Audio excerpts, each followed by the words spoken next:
Tatanzambi Yaman Zulu. Greetings to all the family who follow us and believes in Tatanzambi, we being the people of the book. I welcome you to this wonderful session. In this session, I have a great warrior, Pastor Mello, the great man who has done great things. We honor him, of course, because of his work. Pastor Mello have been preaching this for many years, and the Bantu Truth.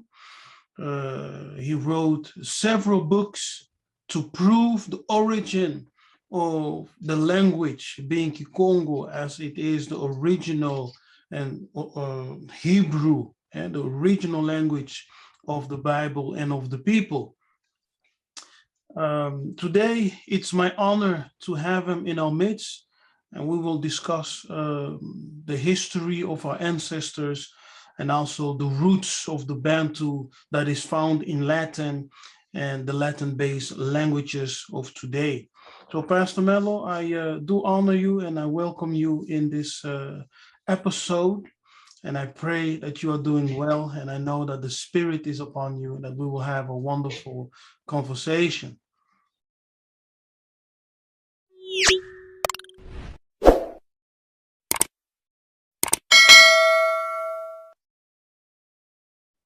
Matondo Masaka. Kwangeye, so many thanks to you, my nephew, Lando Kefas. I am really humbled and honored to be here and to be able to share what the Most High has revealed to me, as you just said, many years ago. I think that when I first was called by Tatanzambi Yamazulu, you were not born. You know, I was not. So my joy is to know that you who belong to this new generation, you are interested in knowing the truth. And I know that the truth is like a fire. You can't make this fire extinguish. So I would like us, first of all, before you started to record, we had a prayer. So I'm at ease knowing that the Most High himself is with us and will inspire me as his humble servant.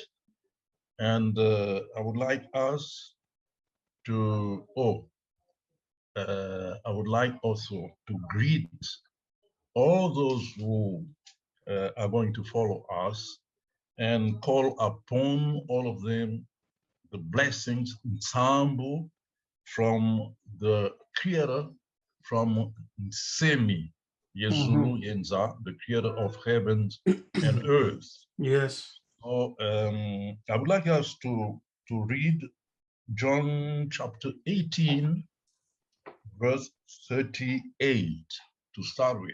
Okay, John 18:38. Okay.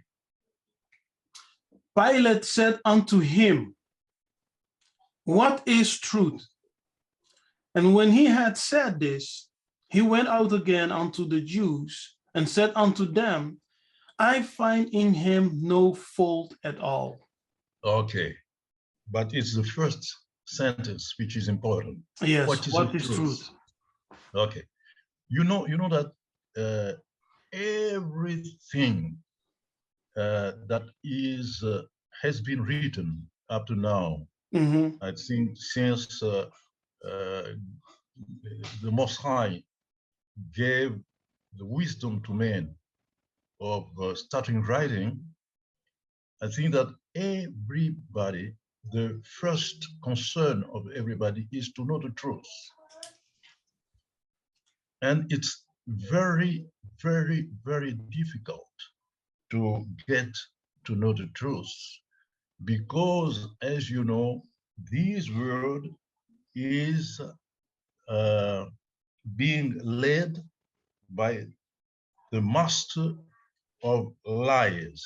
If you go to the same book of John, chapter 8, verse 44, you'll see what is the definition of the devil, the one who makes everything so that the truth can't be can be put on the table.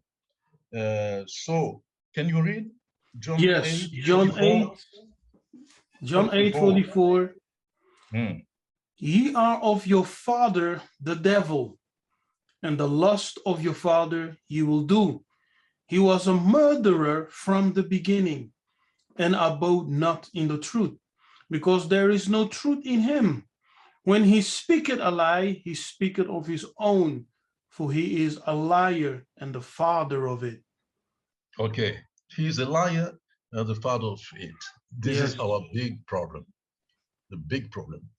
Kuswa, when I say Kuswa, it means Yehoshua, it means Jesus, okay? 2,000 years ago, he said, I'm the way, the truth, and the life. Okay? I'm the truth. In the same manner that the devil is a liar, Kuswa, Jesus is the truth. And we are going to talk about the truth. You see, the truth has been bestowed to a nation, to people who are completely despised nowadays, but who are the firstborn of all nations. And firstborn in the Greek language is proto-tokos. Okay? And I insist because tokos is the truth. And we are going I'm going to come back to this later on. But we are going to talk about our history, the history of our ancestors, without which, okay, we can't understand what is going on for the moment, what was the past, and what lies in the future. Okay, so I can't express my indignation when I see how the truth has been completely deviated, in particular concerning we Black people, we Africans, because science, no one, no scholar nowadays can deny the fact that Africa is the cradle of humanity. Human civilization, yes. Okay. And you know that one of the pride of those who say we are Jews and are not, as it's written in Revelation chapter 2, 9 and 3:9, is to say that we are the firstborns. We are the firstborns. And it's impossible for white people to be the firstborns, because we know that the firstborns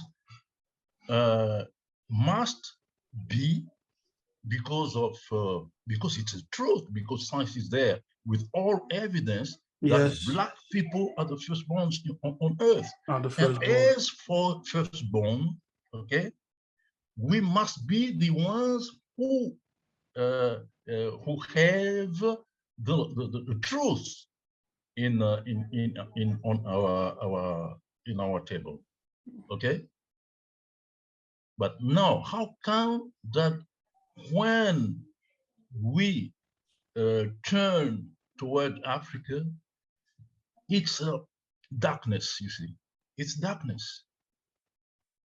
It's all. It's as though we have never existed before. The white people came to Africa, and they say we discovered. what? They We discover are the nothing. firstborns. The first civilization on Mhm. earth is not in the Middle East, or the so-called Middle East, between the Euphrates and the other river. You see, Mesopotamia. Okay, because this also is a lie. To see the first, let's say, findings of civilization, you must go to Egypt, to Kemet. Mhm. Okay, this is another story.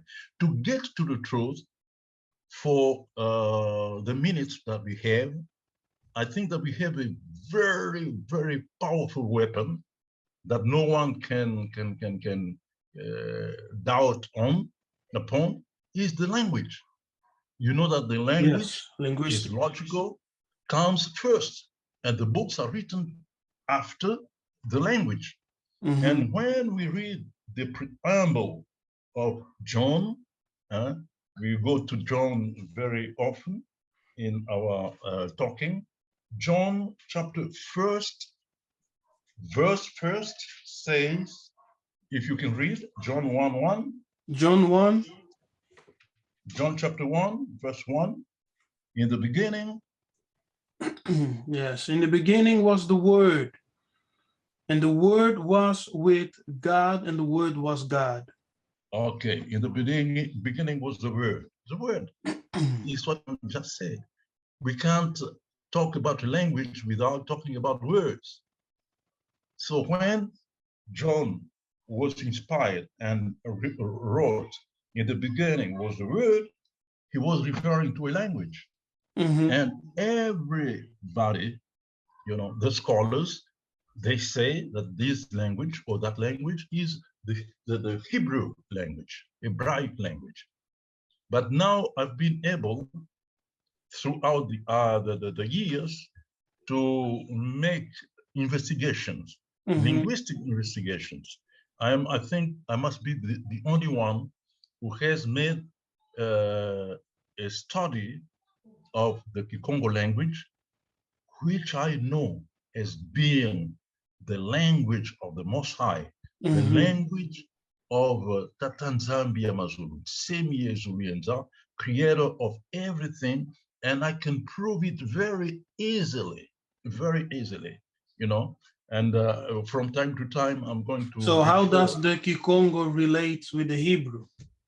I will tell you how. And so the language, I've just written a book whose title is very polemic, controversial, which say the most intelligent language in the world. And I'm referring to the Congo language. You'll see, when you compare, you make a comparison between the Hebraic language and the Kikongo language or the Congo language, you will find, with surprisingly, that the Congo language is far more biblical than the Hebraic language, which means since the history of the Hebrew people started in Mesopotamia with Abraham, you see, I can prove that all the names of the patriarch of Yisolele, of Israel, were in the Congo language. And when we say Congo, Congo is a name which has been given after the migration of the true Hebrew people from that region of the northern part of, let's say, Africa, okay, which is nowadays, or in modern times, called the Middle East. This also is a way of lying, because in fact, before the construction of the Suez Canal, you know, Israel or Palestine or Canaan was just an extension of the land of Africa. Yes. And talking about Maza, which means Moses, talking about Maza, who was the first to receive revelation from the Most High to give us a report of the history of the Hebrew people and how the truth has got into this world. When we refer to Massa, you know, Massa, in fact, was an African. It is written in Acts chapter, I think, 7. They say that he was an Egyptian. Yes. And when we say Egypt also, we could say many things on Egypt, because the name Egypt, you know, is not an indigenous name. It's The not. name Egypt is it's Greek. It's Greek, yes. It comes from Coptus, from Coptus, and there was a phonetic alteration that led from Coptus to Egypt, okay? But themselves, you know, the indigenous people of what is called Egypt, they said we are Kemet, and Kemet, it's very important to us to know that it is in the Bible. When we read Genesis chapter 10, we can go to Genesis chapter 10, you'll see that all the history of the Bible, the history of the Hebrew people, in fact, refer to black people and not white people. This is the biggest lie in the human history. Yes. When today, everything concerning Israel has been whitened. And isn't it so that most of the perverted history started in the 14th century? Yes. In the 14th century, they started to pervert a lot of scripture and the teachings that they were bringing forward. They perverted everything. Okay. So can we read Genesis chapter 9? 9 or 10? No, we will start with 9. Okay.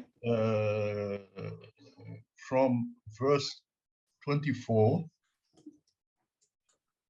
Genesis 9:24 to 27. Okay. And Noah awoke from his wine and knew what his younger son had done unto him. And he said, Cursed be Canaan, a servant of servants shall he be unto his brethren. And he said, Blessed be the Tanzambe of Shem, and Canaan shall be his servant. God shall enlarge Japheth, and he shall dwell in the tents of Shem, and Canaan shall be his servant. Okay, so you know that white people use this particular text to justify one of the biggest enormities that has been performed on earth. Yes. I refer to slavery. Yes. To justify slavery when they came and took our brothers and sisters 400 years ago, and they took them. They, in fact, routed them to where they are today, the United States, the Caribbeans, and, scattered all over the world, in fact, okay? They said we have the right to do that because they are descendants of Ham. They didn't talk about Canaan. And now, most people, they don't know that talking about the curse of Ham is also a big lie, because Noah, and I will give you the proof that this is our history through language. You know that in the Hebrew language, Noah is Noka. Yes. Yes. Okay. Which means so to reign.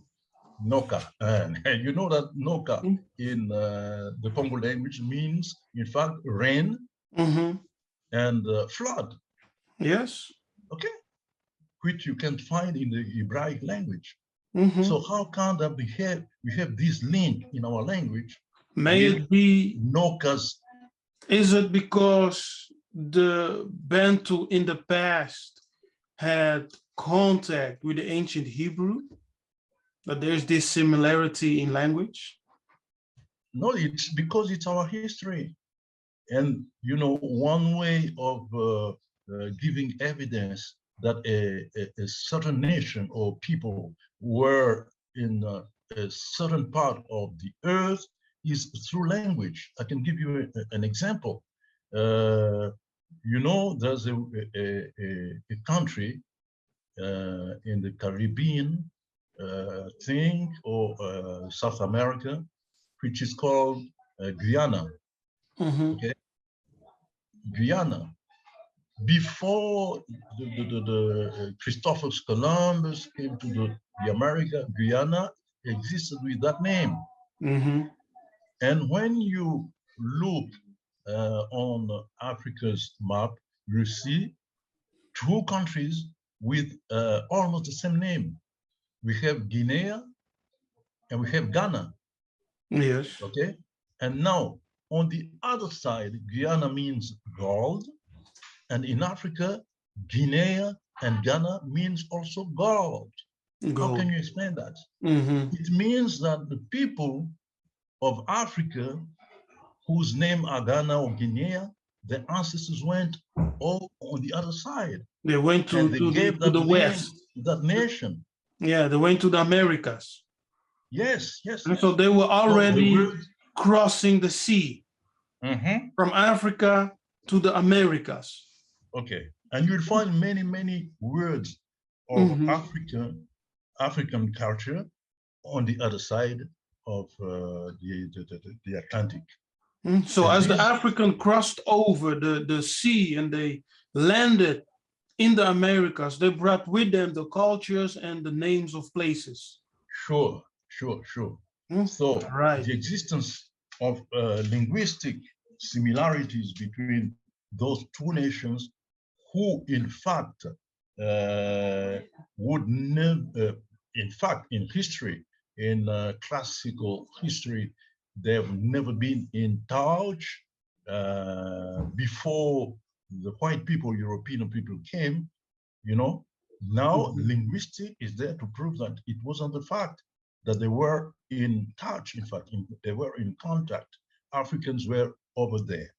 This is an example to prove that when we revert, when we go to the Congo language, when we find those similarities in the history of the Bible with our language, which is an African language, and you know, officially, we as a people, we Congo people, we could know the existence of Noka, okay, and all the patriarchs before getting the Bible in our hands.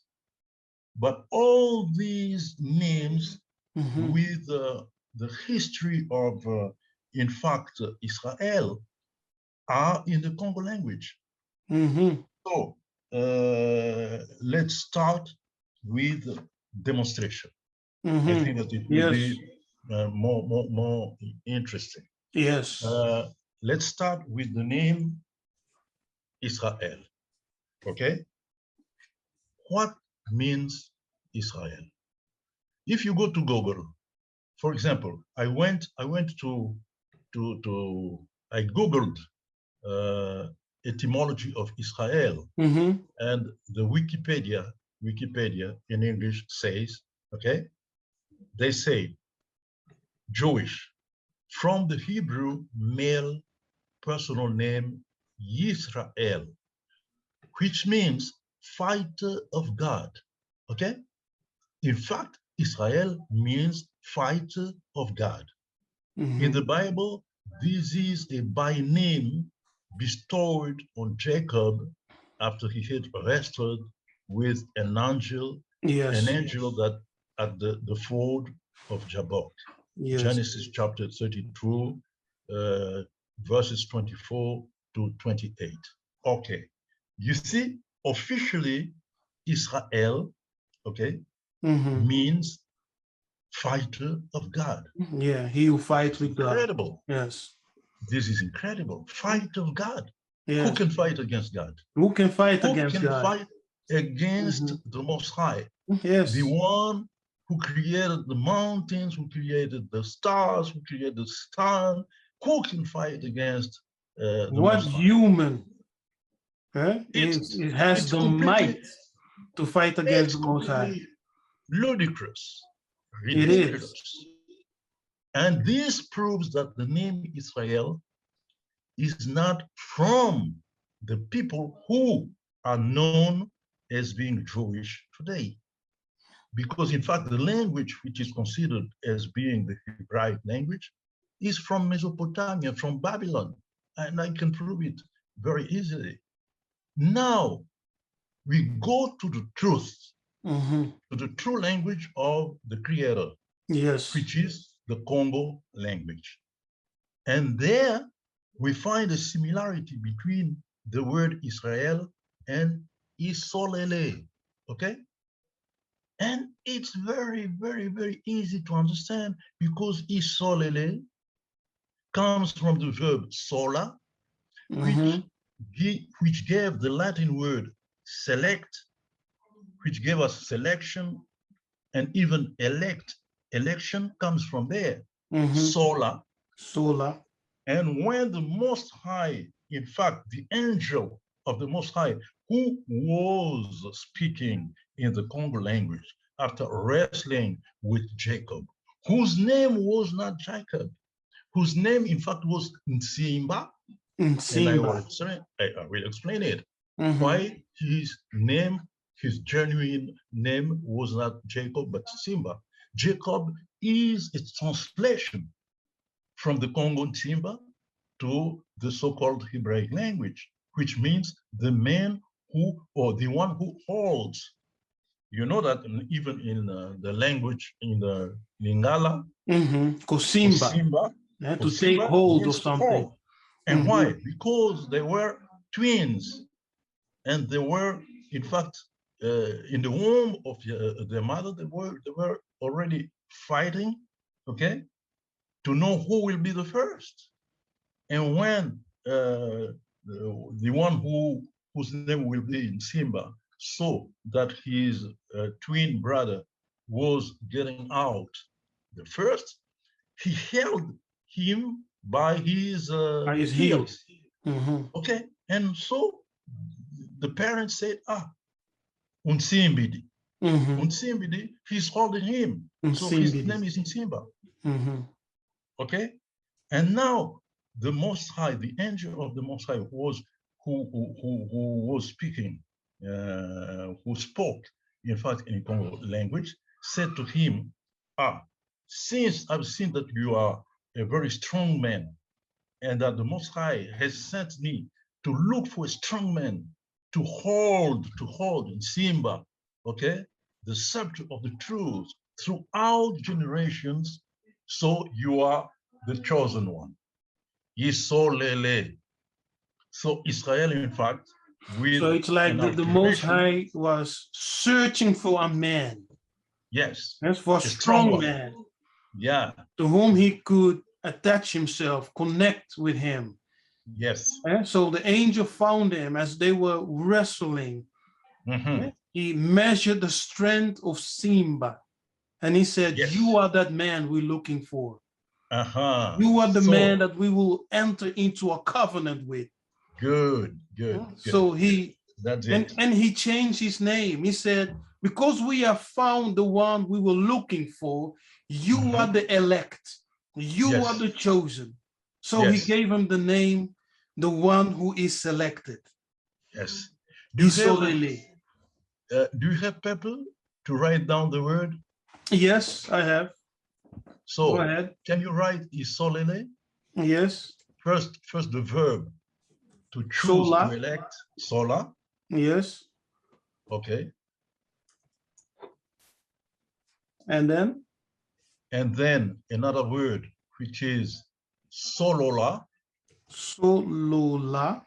S-O-L-O-L-A. Yes. And the third one is Zola. Zola. Okay. Yes. So let me just organize it. Good. So Zola, Sola, no. Solola. if we go to the right chronology, we must start with Solola. Solola, Sola, Zola. Okay? Let me share my screen.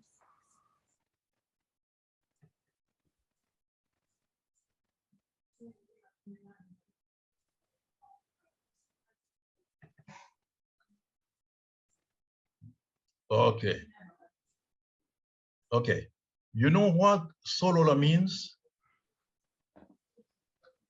No, I have an idea, but I'm not sure. Okay. To talk, Solola, to converse. Solola means to find out, to discover. Okay, to find out. Okay. Yes. Find out, discover. Mm-hmm. And Sola means to choose, to elect. Mm-hmm. And Zola means to love. To love. Yes. Okay. So these are the three words that explain the name Isolele or Israel or Israel. The angel of the Most High was looking for a strong man. Okay? And after fighting with Jacob or Nsimba, he said to Nsimba, at last, Isolwele, which means I've discovered thee, I've found thee, all right?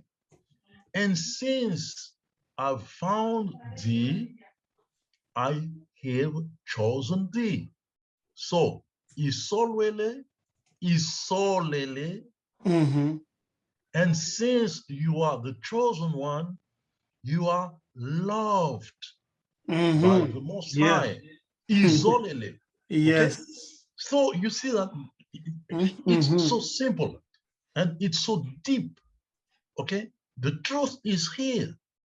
Here, when we go back to the definition of Israel, which is found in the Hebraic language, fight of God.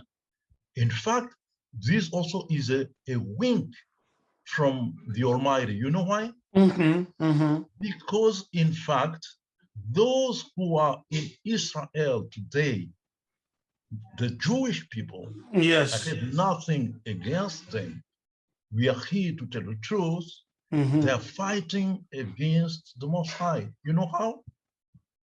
Because they say that Kuswa Congo or Kuswa or Yehoshua is a lie. They've been teaching this for centuries and centuries and centuries. Yes. If you go to Google or other platforms, you will see that they have dozens and dozens and dozens of documents, in what they call the Talmud and the Mishnah, only to destroy the idea that Kuswa Yehoshua can be the Messiah. Thousands and thousands and thousands of documents. Yes. And they don't realize that in so doing, they're fighting against God. Okay? Yes, not only that, but also by claiming the identity of Yakuba, claiming the identity of the one who was selected. According to research, those who research, they may know that the so-called Ashkenazi never came from Africa, never came from those areas which are called Mesopotamia, which was part of the African continent. Okay. Yes, but they came from the Caucasus Mountain. Sure. Yeah. So by that, we know through research that many of the own people wrote down, like Arthur Koestler and many others, yes, that they are from the line of Ashkenaz, and biblically they came from Gomer, and never from the line of Yakuba. So they are not even Semitic people. No, but they claim and also the identity. And also when we are talking about Semitic people, Japhetic people, Hamite people, all these is so complex, my nephew, because they have intermingled during centuries. You can't tell who is who. You can't separate formally Semitic, because when we refer to Semitic people, it's about the language. It has nothing It's to about do the with language. the physical, okay, aspect or form of the people.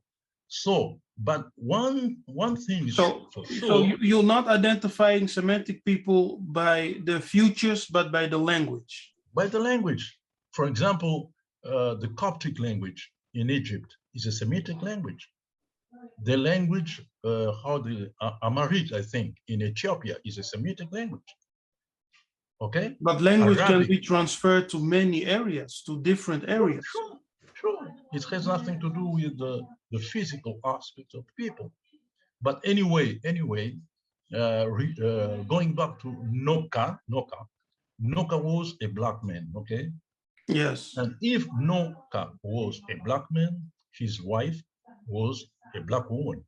Yes, His and his children sons, were black.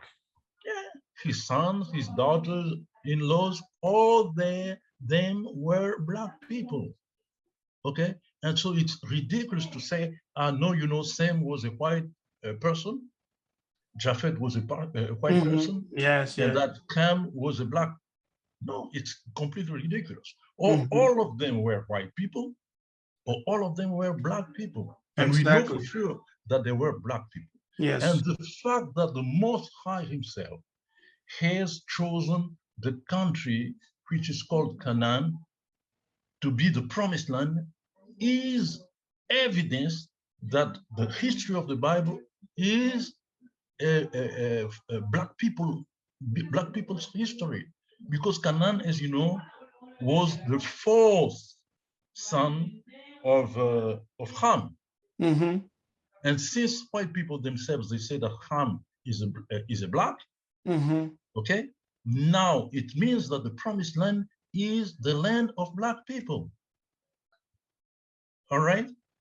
And now going back to the famous curse, you know that Ham was not cursed. No. It was Canaan. And when Noka cursed or spoke that curse, Canaan was not born. No. Canaan was not born, but he was the fourth son of Ham. And you know that when we are referring to curse, the number for this is what they call gematria.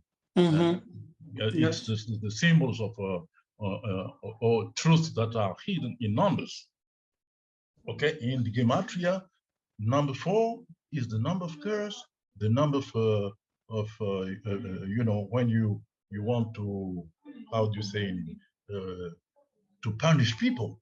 Number 4. That's the reason why Canaan was chosen as being the cursed one. But he was not in this world when Noka spoke that malediction. Okay, so this is just to say, to situate the context. This is a black context. It has nothing to do with white people. Now we go rapidly to certain or some traditions, which are black traditions. Okay, just 1 minute. Yes, no problem.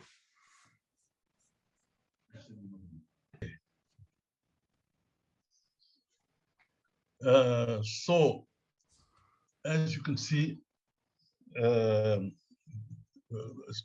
referring to Canaan, referring to the promised land, referring to the names that we find in the Bible, in Genesis, all those names, the history of black people. And let's go to the history of the patriarch. I've demonstrated here, for example, that the name Israel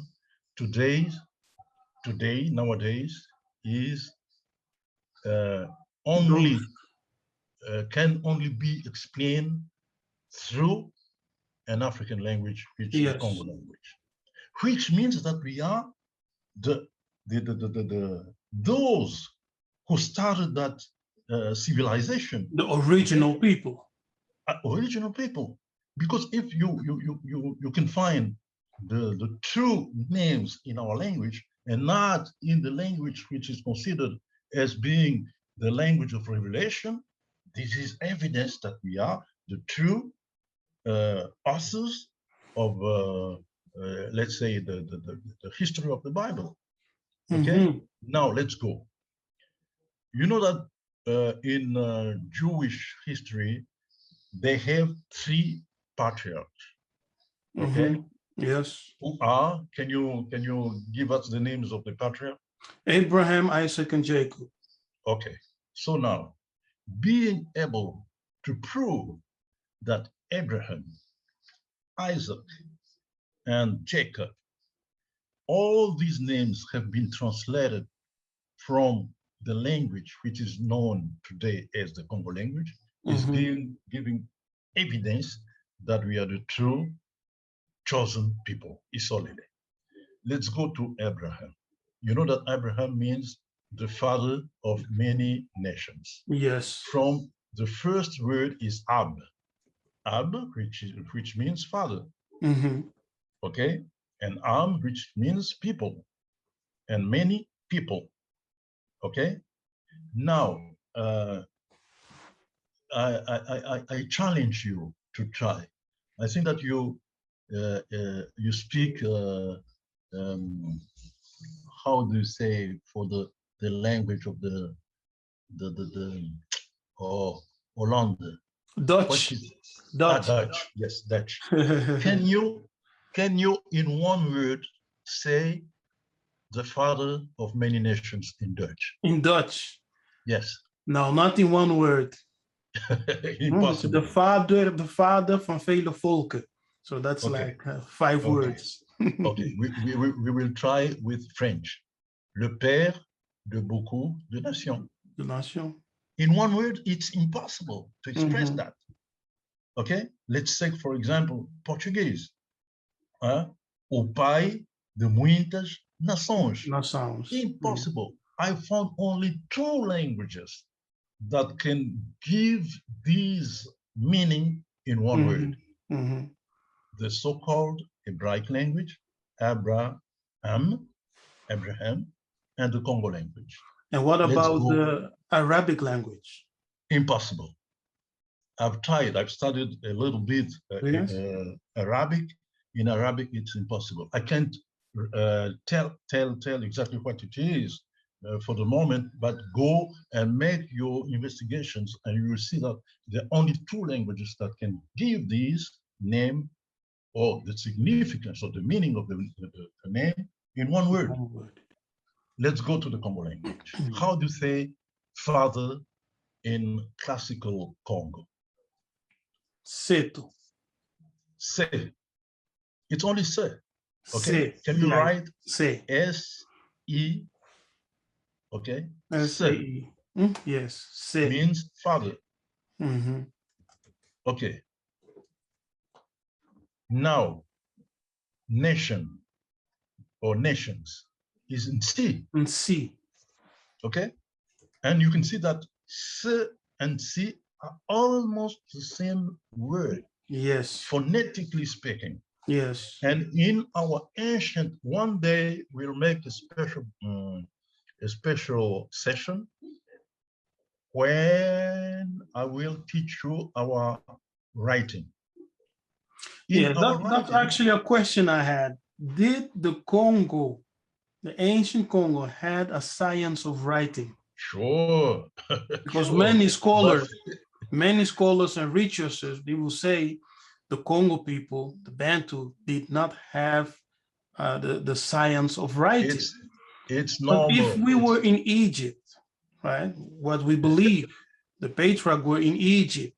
Egypt had a science of writing. So how can the Bantu ancestors leave Egypt ignorance of the writing systems, of the writing science of writing?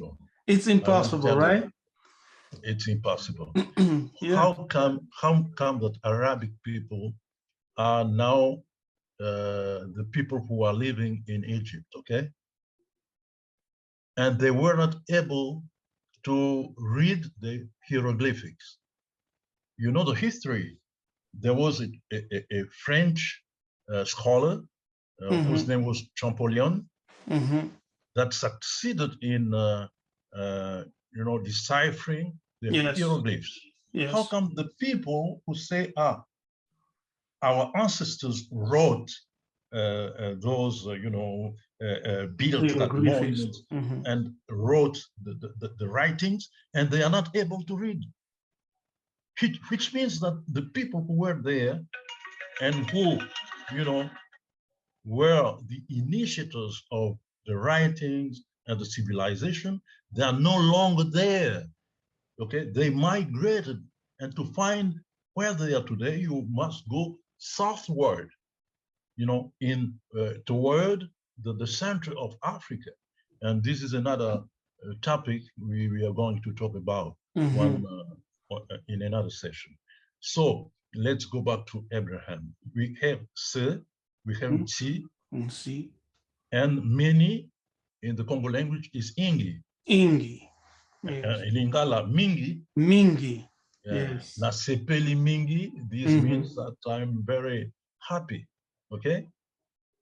So when you say that in one word, it gives you one of the most common names in our traditions, which is, can you show it? Nsingi. Okay. I think that among those who are going to follow this program, many Nsingi will recognize themselves. They say, this is my name. And they ignore, in fact, they ignore, in fact, that Nsingi means the father of many nations. This is exactly the name of Abraham, which was translated from the Congo language, or the language which is known today as the Congo language, to the Hebraic language which gave Abraham. Okay? But now, when we refer to Abraham in the Hebraic language, we stop there. We have nothing more to say. All right?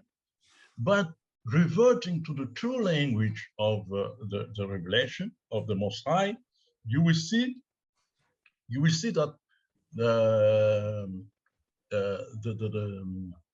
Abraham's wife, her name was Sarah. Yes. And Sarah is also a phonetic alteration of Ntsanga. Can you write Ntsanga? How do I write that? Tonga? Ntsanga. No, Ntsanga. Exactly as you wrote Tsingi, now you write Ntsanga. Like this? Sanga? Yes. And Ntsanga means sister. Okay? Wow. Yes. Can you see that Tsingi and Ntsanga is the same? Yes, I can see it. And you know why? Because in fact, Sarah was Abraham's sister. Sister, yes. By their father, they were brother and sister. It's in the Bible. Okay? So, Nsingi, Ntsanga, Ntsanga means Sarah. Can you write Sarah? Okay. Now, why was Abraham chosen by the Most High? Because he was a man, a pious man, a man very, very, how I would say in English? Righteous. A man of righteous, righteous man. He was a righteous man. That's the reason why he was chosen by the Most High. You know how we say righteous, righteous in the Congo language? Nsonge. Nsonge? Okay. Let's stop. Can you see the harmony between the three fundamental words that are linked with Abraham? Father of nations, father of many nations, Tsingi, married to Ntsanga, who was his sister. and he was a righteous man, Tsongi. All these three words are written exactly the same, okay? Exactly the same in our ancient writings. Now, you can say many things, but you can't say that these are mere coincidences. It can't be, because we've tried with the Dutch language, we've tried with the French language, the English language, the Portuguese language. Impossible to find these truths. And even in the Hebraic language, we stop with Abraham. We don't go further. But with the Congo language, we see that there was a man whose name was Nsingi, which means father of many nations, who was married to a wife who was his sister, Nsanga, and who was a righteous man, Tsongi. All these are written the same. Why? Because this comes from the Most High. It can't be human intelligence.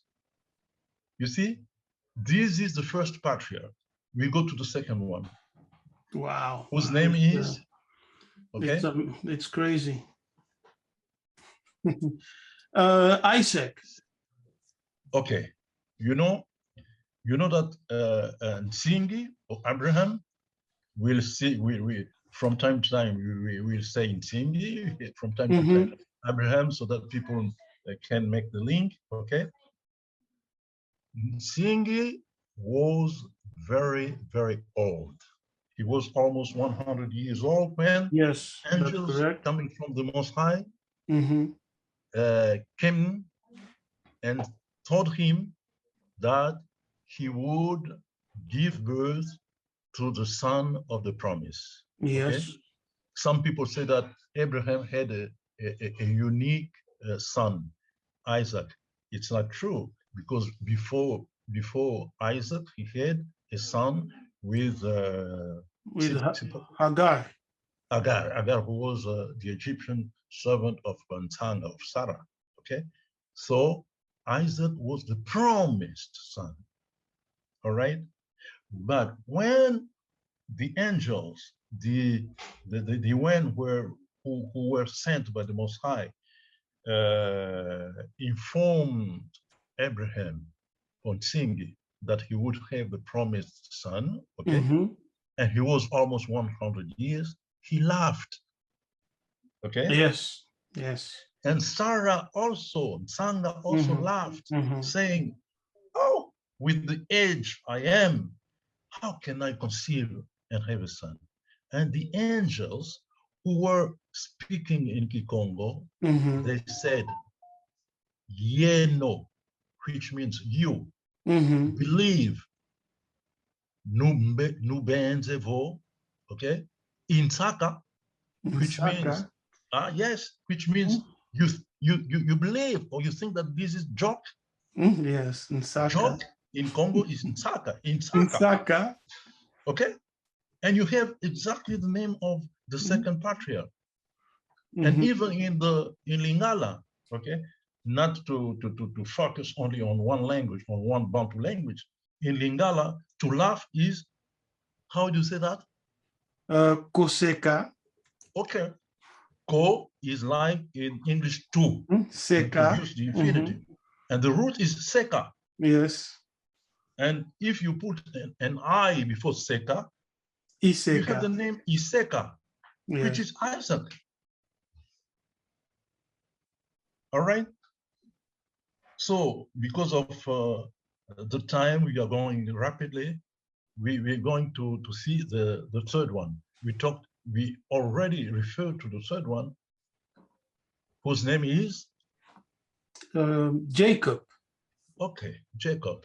But in fact, the name was Simba. Simba. The one who was holding. And you know that in our Congo tradition, all right, when parents have twins, okay, we used to sing a song. And the song is Entsimbe nzuzi bana Yeah, Simba. balongo ya ye. Entsimbe nzuzi bana balongo ya ye. Okay? Nsimba yenzuzi. Simba. Okay? So useless to tell you that Nsimba is Jacob and Zuzi is Esau. Yes. All right? And Zuzi comes from the verb zonza in Kikongo, which means to quarrel. To quarrel, because they were quarreling in the womb of their mother. All right?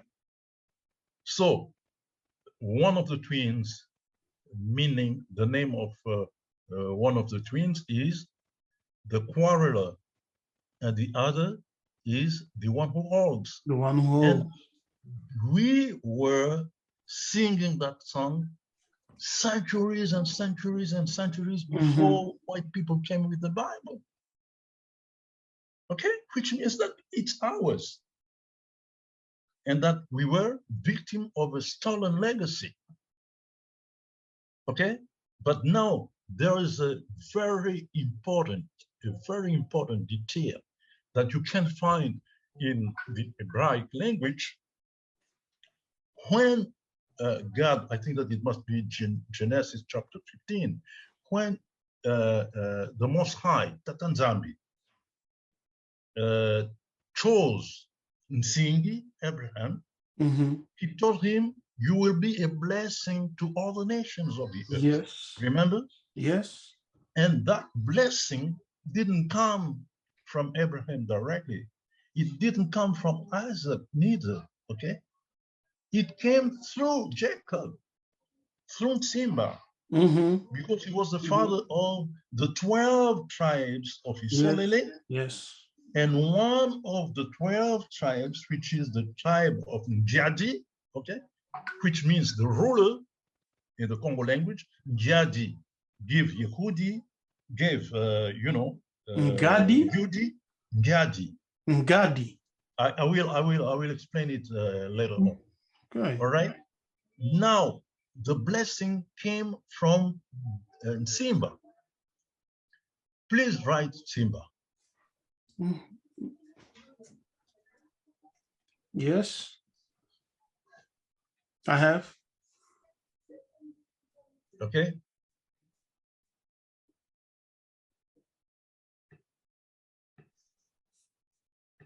Can I see it? Okay, okay. Good. Now, starting from the second syllable, okay? Instead of Simba, write Mbasi.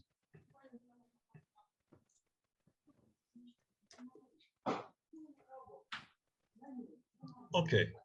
Now, we are going to, but I would like to, it's exactly the same.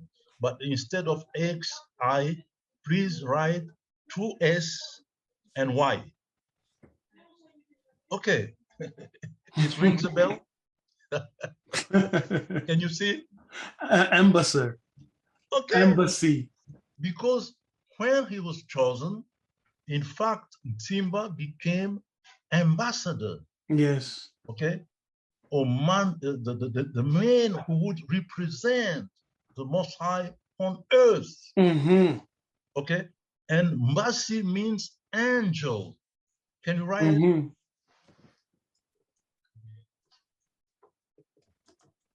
Angel. And you know that if we refer to Jacob, we stop there. But when we refer to Simba, we can explain very easily his name was Simba, and he fought, he wrestled against an angel, Mbasi, and he was chosen as the ambassador of the Most High on earth. All right? But it's we will go further on. I say that the blessing that was promised to Nsingi or Abraham. So in Mbasi, we can also see the ambassador of Tata Nzambi, who represents the Most High among the nations and seas. Sure, that's it. Yeah. Okay, but now can you go right behind, or you write Simba and you write Nsambu, okay? Simba and Nsambu.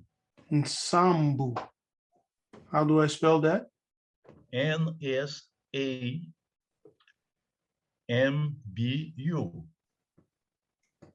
Okay. Okay. Nsambu means blessings. Mm-hmm. All right.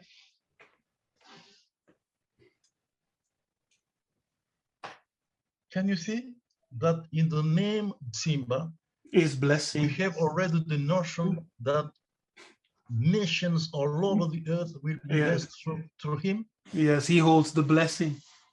Okay. And now we're going back to the, you know that the Congo language existed before the world was created. Before the creation, because it came from heaven. The Congo language existed. Because, you know, when we refer to the creation, we tend to believe that everything was created when the Most High spoke. Okay, let it be light, and there was light. No. It's first of all, when you are in the process of creating something, it goes through your mind, right? Yes. You think about the thing you are going to create, first of all. And after that, you write down your idea. You sketch a plan, for example, like an architect. And the Most High plan of creation, in fact, was written down in a language. Okay? And the third step was to speak and to create at the same time. All right? Now, let's go back to the word for, you know, one of the most important words in Jewish tradition is number 7. There are so many things we could say about number 7. Yes. But number 7 is the holy number of the Most High, of the Creator, right? Now, in the Hebraic language, 7 is Sheva. Yeah, you know it, Sheva. And you know how we say that in the Congo language, 7? Yes, somebody. Ingeta. So write it down. I don't know if I have it correct. No, you sing Sambu, you just add ADI. No, somebody. Yes. Okay. Somebody. All right.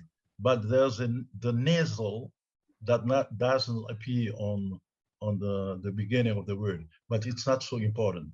But can you see, can you put a dot before ADI? Here? Yes. Okay. So the first word, what is it? To bless. Okay. And you have Nsambu, which is the equivalent of Simba. And there's another notion here I didn't talk about, is that in Simba, remember Lion King? Yes, the Lion King. The movie Lion King. What was the name of the lion? Simba. Okay. In fact, it's the name of Jacob. Yes, it's Jacob. And that's the reason why Kuswa Congo is called the Lion of Ngiadi, the Lion of Judah. You see? And it's so easy to explain through the Congo language. Simba, even in Swahili, Simba means the lion. The lion. Okay, but how come that in our Congo language, without having the Bible in hands, because as you know, it's 400 years or 500 years earlier than European came to the Congo Kingdom with the Bible. But we already had Nsambwadi, which means, in fact, the number, the holy number. Yes. Okay? The holy number. How could our ancestors know that number 7 is the holy number of the Most High, which is something which was revealed only to the chosen people, Isolele. Okay? Let's go down. Now write Samba.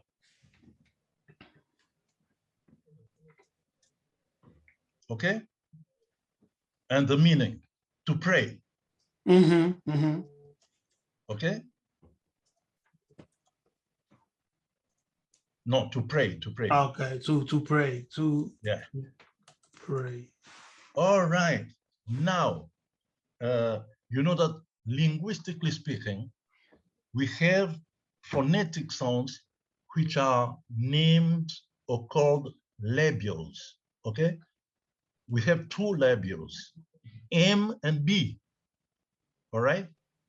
Because these are the sounds which make our lips to touch each other. M, B, all right?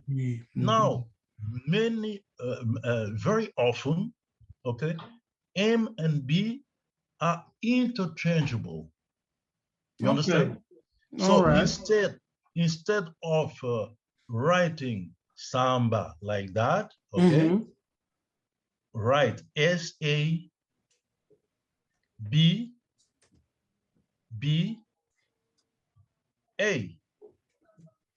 Saba. You see? Saba, which is the 7th day in the Jewish tradition, day of prayer. Saba. You see now?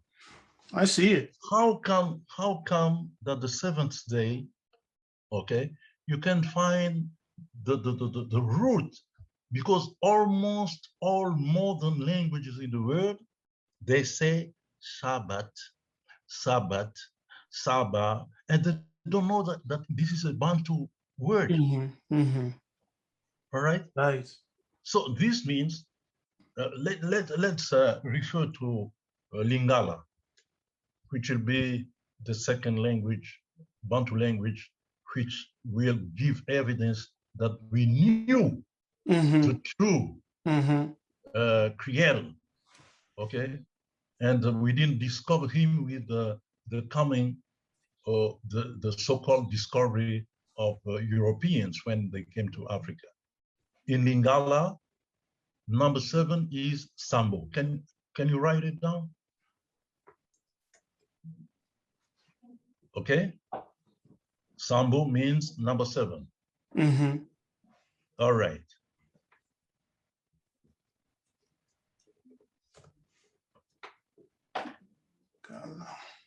Okay. So write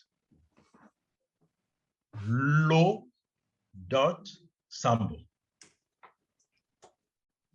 You know what does it mean? Yes. Prayer. Prayer. So you can see that the word for prayer was taken from number 7. And we know that in the Jewish tradition, it's on the 7th day that people did work to go, everybody, to the synagogue, to the assembly, to indulge into prayers, right?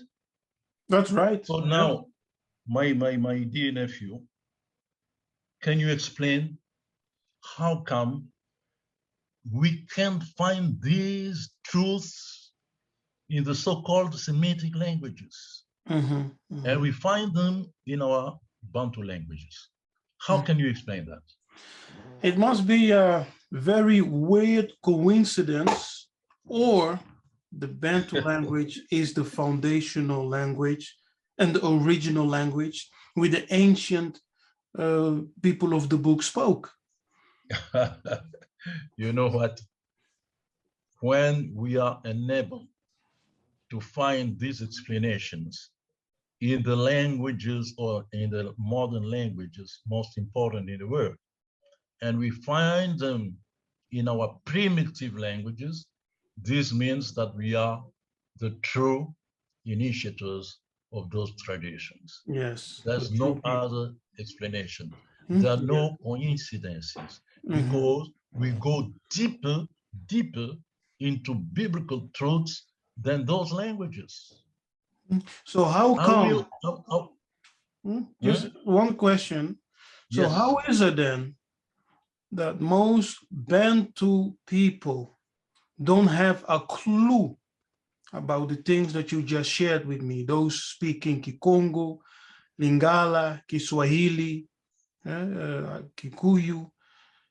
How is it that they don't have a clue? They study the Bible, they know the language, yes, but they cannot connect, right, the dots. Because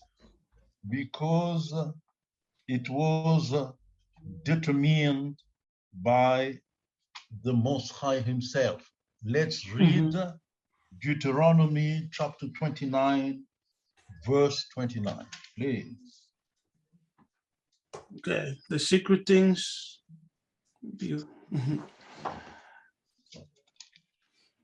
The secret things belong unto Tatanzambi, our Elimo, but those things which are revealed belong unto us and to our children forever, that we may do all the words of this law.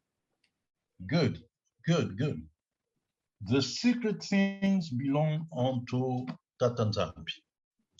So those truths had to be hidden, secrets for centuries, because it was for us a question of life or death. You see? Because imagine that the white people, when they came, if we had we had made it very clear that we are the true Yisolele, the true chosen people, with all evidences, taking except the language. We would have, for example, writings, things like that, and they would have exterminated us, my nephew. You understand? I understand. If they did so with the people who resemble them, white people, they almost exterminated Israel during Second World War, you know, with the Nazi, with Hitler, all right? And us, poor Black people, knowing that the truth is with us and knowing that they belong to the devil. As Papa Kimbangu said, those people who came from underneath, you know, from the realm, or how did he say that? Le monde des ténèbres. The world of darkness. Yes, the world of darkness. Talking about Belgian people. Talking about white missionaries. So he calls them the people of darkness. Yes. Papa Kimbangu called them the people of darkness. For those who don't know the history of Papa Kimbangu, in 1921, he was the mightiest prophet that came on earth for 2,000 years after Kuswa Congo. Okay? All the miracles performed by Kuswa, Yehoshua, Jesus, 2,000 years ago, he did them. Okay? He resurrected dead people. They would take corpses, people from the cemetery. They would come to him and he would resurrect them. The crippled would walk, the blind would see. And it was on the 20th century. This man was a holy man who did no wrong, and he was condemned to death. Okay? But the Belgian people, they want to kill him. Exactly what happened 2,000 years ago with Kusapan. But the king, whose name was Albert Ier, when they gave him the dossier, the file of the condemnation of Tata Kimbangu, he said, but I can see exactly what Pilate said about Jesus. I see no fault on this man. Why do you want him to be dead? Why do you want to kill him? He must die, he must die. He said, no, but put him in prison for life. Wasn't it the Catholic Church who condemned him to death? Because of jealousy. Exactly the same scheme that happened 2,000 years ago. Religious leaders. They saw that their power was threatened, and they would fall, they would collapse. And today we don't have time to talk about the third secret of Fatima, okay, which is, let's say, the basis on which I can prove that we are from the 12 tribes, Mavila. Yes. Mavila meto kumiezole, 12 tribes, okay? Mavila, which means the Mavila, lost tribes. Or hidden. Hidden, okay? How come that our ancestors, talking about themselves, they would say, we are hiding themselves? Yes, we are the hidden ones. Why would we hide ourselves? Because of our secret identity. Okay? So I just wanted to insist or to give an explanation why we have to hide. If I may share this text, just to stress what you just said, in the book of Psalm 83. Yes. They say, for lo, that's it. Thy enemies make a tumult, and they that hate thee have lifted up their head. They have taken crafty counsel against thy be and consulted against thy hidden ones, which will be Mavila. Okay, exactly, Mavila. The hidden ones. The fourth verse, they have said, come and let us cut them off from being a nation, that the name of Israel may be no more in remembrance. So that's the name Isolele. May no more be in remembrance. Okay. Now, my dear nephew, we will have to stop here.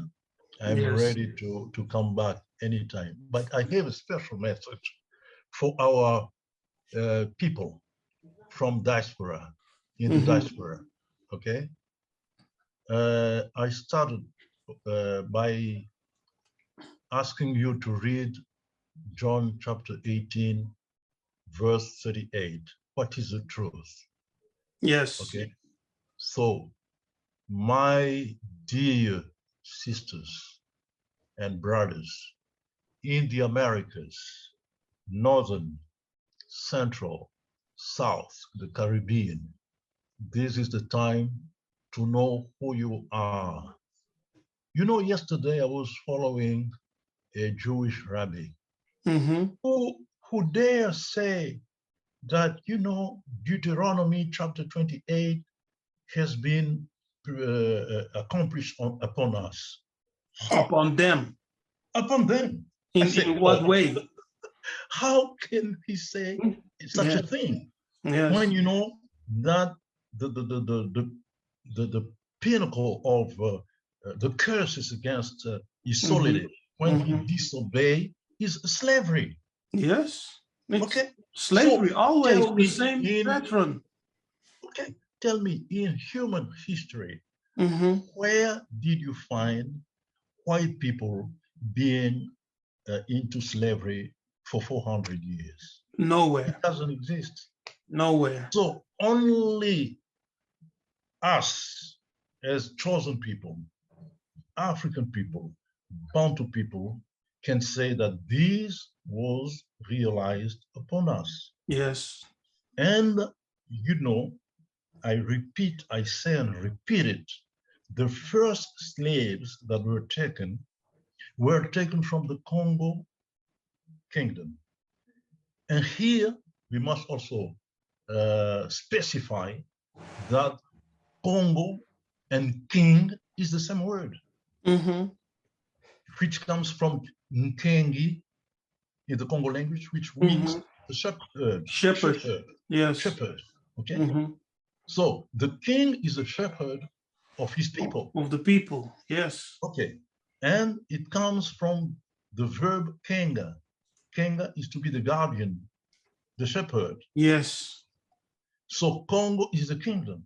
And the title of the kingdom, the whole in 3 words, is Congo Dia Totela. And Totela comes from Toto, which means the earth, Totela, the all earth. Okay? The all earth. And it comes also from a verb, tota, which means to gather, to assemble. All right? And when you open the Bible, you will see that this is the future of Isolele. When the Holy One of Isolele will be disclosed, revealed to the world, he will gather upon him all the nations of the earth. He will be the King of Kings. And this will happen in the navel of the earth, in the center of the earth. And it can't be because, you know, there's another text I would like us to read here. Yes. It is very, very important. It is in John chapter 4, you know, the story when Yehoshua was talking to a Samaritan. The woman. Okay. Yeah. And he said to her, must be,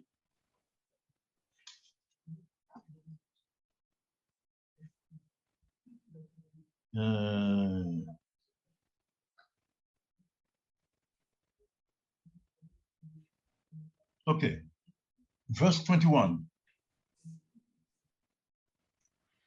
And Isaiah said to her, Kushwa said to her, woman, believe me, the hour cometh when ye shall neither in this mountain nor yet at Jerusalem worship the Father. Oh, you know that in the Jewish tradition, everything will happen where? In Jerusalem. Jerusalem. And Yehoshua himself said, you don't have to look neither in this mountain, neither in Jerusalem, at Jerusalem, to worship the Father, which means in fact, Yehoshua was announcing the migration of the 12 tribes from the Middle East to the center of Africa. Yes. And yes. You know, it's not a coincidence.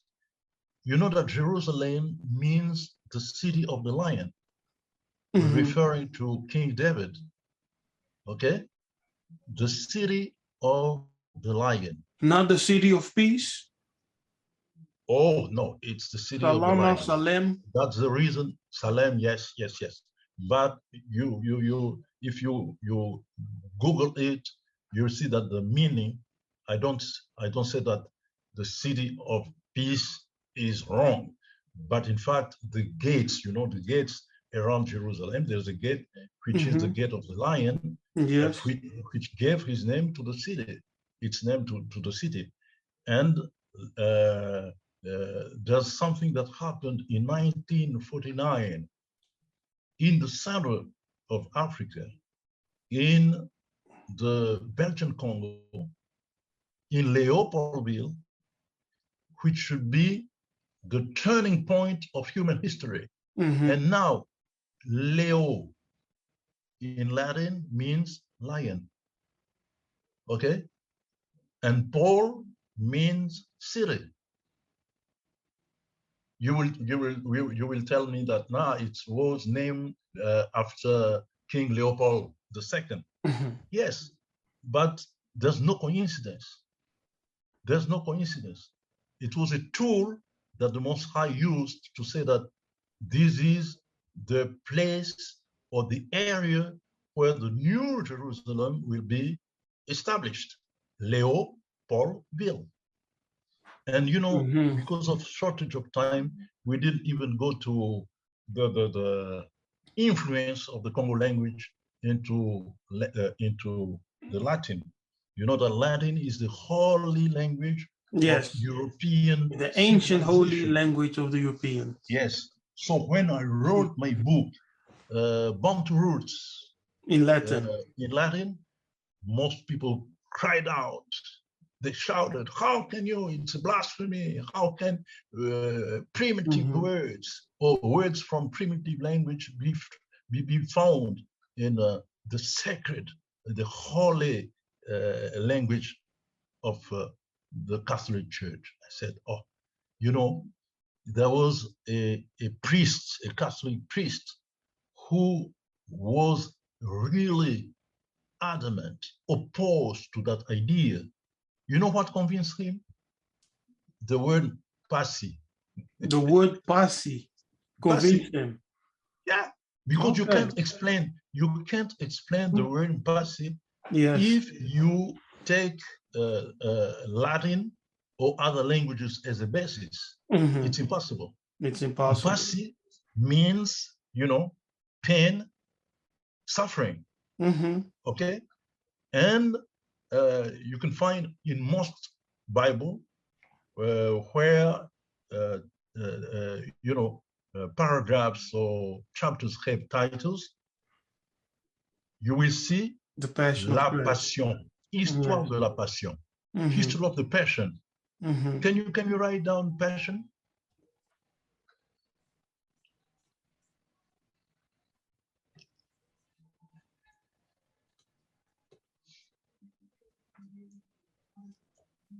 Okay. I have to share my Extra. screen. Okay. Now Can you write see it. Huh? I can see it. It's there? Yes, Passion. Okay. Passion. And now take out the N. Only the N. Yes. This is the Latin word Passio. for suffering. Yeah. Yes. And the O is there only as the case, how they call it, genitive. Genitive or all right. something like that. Okay. So it's passive, But basically. the root of the word in Latin is passi. Yes, passi. And it's exactly the same word in Kikongo and Lingala. Mhm. When someone goes to his doctor, he said, ah, munganga, nazoyoka pasi. Mhm. I'm suffering. I am sick. Okay. And the doctor would call him my patient. Can you write it down? Hallelujah. Can you repeat what you said about passi and patient and pati? Okay. Just for a moment. All right.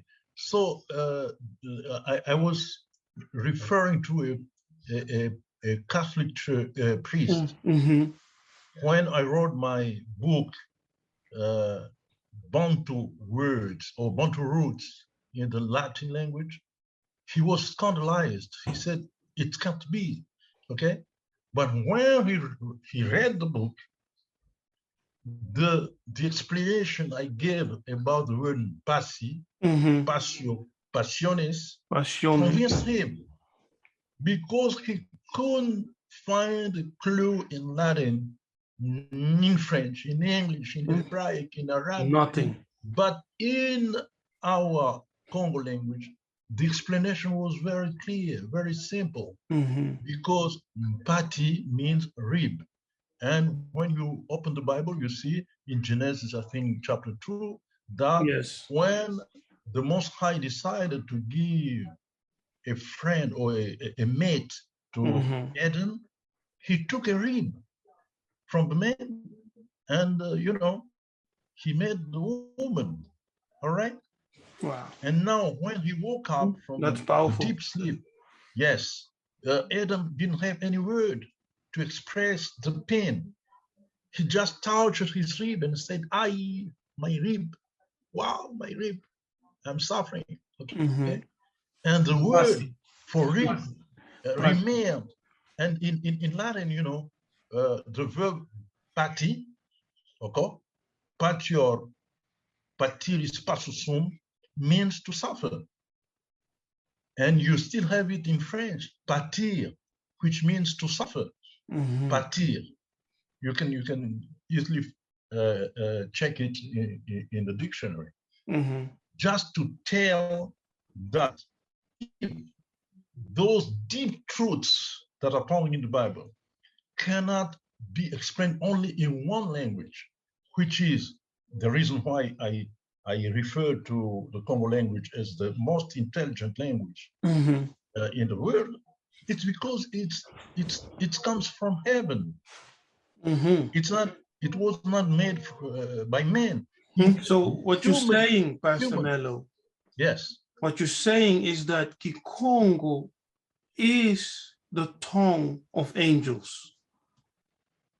Of the Most High, not of angels. Yes, it's a tongue, it's the language which was used by Tatanzambi, okay? I say it in that manner because we have, of course, in 1 Corinthians 13, that Paul says here, though I speak with tongues of men and of angels. Yes. Right? So you saying Kikongo came from heaven, so as angels descend from heaven. No, not they at all. Are, because, of course, speaking the language of heaven, right? No, Paul was referring to a linguistic phenomenon which is called glossolalie. Glossolalie. Glossolalie. When some of our people, or when they are deep into prayer, they can speak into strange tongues, okay, glossolalie, which are tongues from the angels, but they are not the tongue which was used by the Most High to create heavens and earth. Okay, so there's a difference. Different. So there's a difference. I can easily. So you have the tongue of angels that we can express during prayer. Yes. And we have the tongue of creation. Yes. And Congo is the tongue of creation. Sure. Sure. That's deep. That's deep, very deep. That's the reason why you can find such coincidences as pati, pasior, passus, passion, everything. Okay? And even, and I will end there, you know that according to Hebraic or so-called Jewish tradition, the name of the first human being was Adam. Yes. And they say that Adam comes from Adama. Yes. Which means the dust. Yeah. Okay? Which means the clay, which the Most High used to form, okay, to let's say to create the man. Okay? But it doesn't come from Adama. Which means that if it's Adama, it means that we are nothing but statues. Nous sommes des statues. Okay? Tozali bekeko. Yes. So what is lacking? What is lacking to be a human, a living soul? What is lacking?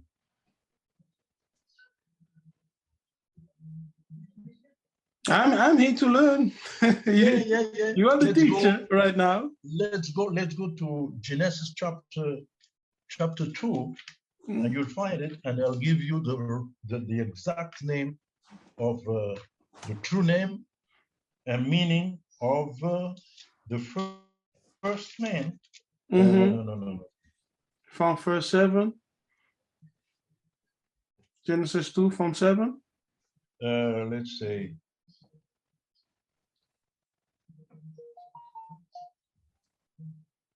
Okay, it's verse 7. Yes, en tot aanzame formed man of the dust of the ground and breathed into his nostrils the breath of life, and man became a living soul. Okay, now, you know, Adama from the Hebraic tradition goes up to the Lord God formed man of the dust of the ground. Yes. This is Adama. Yes. Okay. But now in our tradition, Congo tradition, we say no, because if it's only the dust of the ground, he's not living. To become a living soul, he must have the breath of the Most High into his nostrils. And you know how we say that in the Congo language? Mwanda. Can you write it down? Mwanda. Okay, write it down.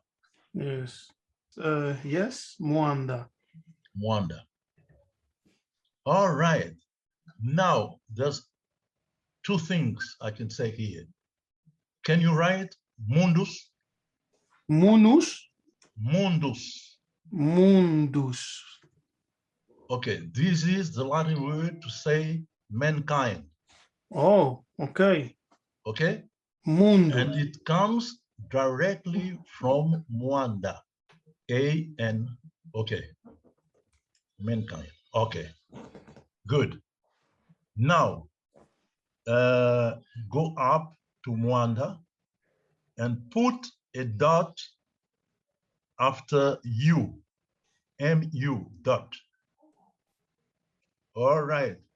So you know that MU is what we call the prefix, which gives the class of the name in the Congo language. Yes. Because in the plural, Mwanda is singular, the plural is Mianda, me, okay? But now the root of the word is Anda. Good? Yes, I understand. But now, instead of leaving A-N-D-A, write A-D-A-N, okay? Come again? After A, you write D. Okay, now write D. D. A. A. N. N. Okay, and you have the name of the first human. Adam. Adam? Yes. Because these are what we call in linguistic and phonetic nasals. You have the nasal N or M. They're interchangeable. But when I read it, I read Adam. Right? Interesting. Okay? And it means the breath of the Most High. A living soul is not just, you know, a sculpture. You see what I mean? So this is only to prove that the Congo language go deeper into biblical truths than the Hebraic language, which means that we are getting back our stolen legacy through the language. Okay? So I was sending a message to our diaspora to tell them that the moment has come, because the first slaves that were taken from Congo, Diantotela, it was in 1619, okay? And they went to Virginia, Jamestown, in 1619. And here you will see that the word that comes from the Most High doesn't fall down. He said, 400 years of slavery. We are here in the spiritual level. okay? So when you add 400 to 1619, can you give us the year? 19. Okay, now there's a link between 2019 and 1949, but I will give all explanation next time. But this means that the curse, okay, which is in Genesis chapter, I think, 15, 13, about the 400 years of slavery, came into an end in 2019. And the Most High had to give signs visible throughout the world that there's something fantastic, something never seen before that is happening on the spiritual level. And it was in 2020, which was the year of the Jubilee. Jubilee coming from the Kikongo Zibula, which means opening, the from end. Jubula? Zibula or Jibula. Zibula. Yes, to open. Yes. And this is in the Jewish tradition. And you know the sign that came from the Most High is what we are living right now with that the pandemic, the COVID pandemic. It's a sign from the Most High to open up the eyes of the people that there's something never seen before that's happening. And it's about Isolele. This is the signal for our people to get ready, to be prepared to go back to Canaan, which is Africa, the land of Black people. This is what Canaan means, okay? So this is the formal message I'm sending to our people. To find the truth is extremely difficult. I know that millions of them believe in Jesus Christ. It's very good, okay? But with no evidence. It happened 2,000 years ago, okay? And most of the evidence they're showing people nowadays when you go to Jerusalem doesn't take into account the fact that in year 145 of our era, there was a Roman emperor named Hadrian, who destroyed completely the city of Jerusalem, okay? So 2 centuries later, when Helena, who was Emperor Constantine's mother, went to Jerusalem after his son converted into Christianism and was searching for the places where this happened. But, you know, it was impossible because it couldn't be because it was destroyed. It was destroyed, all right? So they made everything up. Yes. All the geographic locations are made up. It's a fiction. To tell us before the 12 tribes left the Middle East, there were many signs coming from the Most High. For example, the destruction of the temple, to tell them that starting from now, the sacrifices that were made into the temple are useless because there's someone who came and who was the Lamb, okay, who gave his blood for not only the Jewish people, not only for the 12 tribes, but for the whole world, okay? So the temple was useless. And the 12 tribes went down to Egypt, where a big community of Jewish people, the 12 tribes, were residing for centuries since the Maccabean War. And you know, slowly they migrated into the navel of the earth, and they found what is called Congo Diantotela, because this is the program coming from the plan, coming from the Most High. Now, what we are wearing is the kingdom of the whole earth, that is coming with the King of Kings, who is a black man, who never was a white man. You know, the image of that white Christ is imagination from you know the flesh, because that image had to match Hollywood. You see what I mean? Mm-hmm. The image of the white Christ had to match human believings. And the Most High told us that his thoughts are not our thoughts. When you say black, when you say white, he says black. To tell you that we are not in the same level of reasoning. Mm-hmm. Yes. So be glad, my nephew. You belong to the 12 tribes, and I know that the Most High is talking to you through dreams, through inspirations, to tell you that you belong to Isolele. And not only you, millions of peoples belong to Isolele without even knowing it in the diaspora. But the time is coming when everyone will know which tribe he belongs to. And I'm one of the privileged ones to know which is my tribe. I'm a Levite. This was disclosed to me in 1983. Okay? And it was not by flesh, but by spirit. So, thank you very much, my nephew, for inviting me.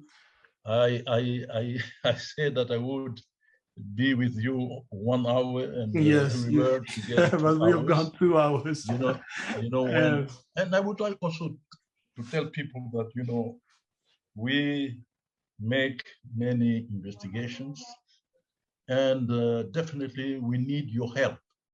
So if people find that what I'm telling them is a matter of changing their lives to go closer to the truth, or not to say that they're touching with their fingers the truth, and they want to encourage us, I will give you the way to donate so that we can continue to make videos, to make this kind of sessions. Yes. Because it's also ensemble.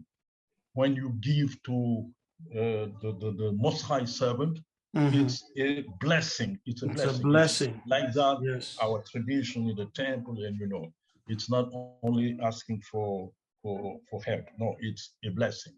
So thank you very much. We started with prayer, and I know that we are blessed, all of us. I would say once again, matondo, matondo, matondo, to all of you who have been sharing all these truths with us. I'm ready, always ready to answer the questions. And I know that you have plenty of questions to ask, but by Tata Nzambi's grace, we always, let's say, inspire ourselves from the Mwanda, okay, the spirit of Tata Nzambi, to be able to clear out darkness so that light can shine in our souls. Pastor Bello, once again, thank you very much for being part of this session. You have revealed some interesting mysteries, showing us the Kikongo language being the source of the true Hebrew. Very interesting. So I hope all of you have learned something from this beautiful session with Pastor Mello. We will organize another session where we will continue, and Pastor Mello will continue to expound and to teach us the roots, yes, as we grow and as we wake up from that dark slumber. So may Tata Nzambi bless all of you. May you all be increased as we walk in the spirit of truth, in the spirit of light, who is Congo. So I'll say, may Congo reign. Kembu.